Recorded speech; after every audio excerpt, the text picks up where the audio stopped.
Plus de 100 Palestiniens ont été tués dans de nouvelles frappes nocturnes israéliennes dans la bande de Gaza assiégée et dévastée, a indiqué samedi le Hamas, avant des discussions prévues à Paris sur une trêve en présence d'une délégation israélienne.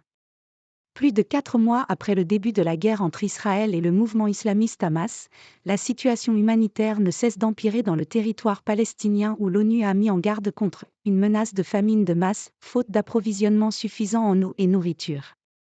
L'inquiétude grandit chaque jour à Rafah, à la pointe sud du territoire palestinien où se massent au moins 1,4 million de personnes, pour la plupart des déplacés, menacés d'une opération de grande envergure de l'armée israélienne.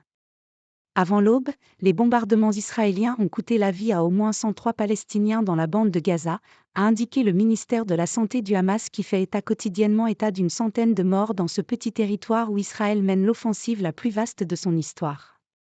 Au moins 29 606 Palestiniens y ont péri, en grande majorité des civils, depuis le début de la guerre le 7 octobre, selon le dernier bilan du même ministère.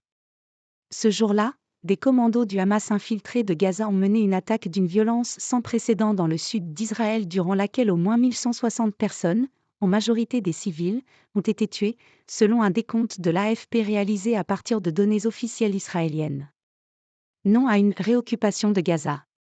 Durant l'attaque, quelques 250 personnes ont été en outre enlevées et emmenées à Gaza. Selon Israël, 130 otages, dont 30 seraient morts, y sont encore retenus après la libération d'une centaine à la faveur d'une trêve d'une semaine fin novembre, en échange de prisonniers palestiniens. Après l'attaque, Israël a juré d'anéantir le mouvement islamiste palestinien, qui a pris le pouvoir à Gaza en 2007 et qu'il considère, à l'instar des États-Unis et de l'Union européenne, comme une organisation terroriste. Après avoir mené une campagne de bombardement par terre, mer et air contre le territoire exigu, l'armée israélienne a lancé le 27 octobre une offensive terrestre dans le nord de la bande de Gaza et ses soldats ont progressé jusqu'à Khan Younes dans le sud, où se concentrent les combats.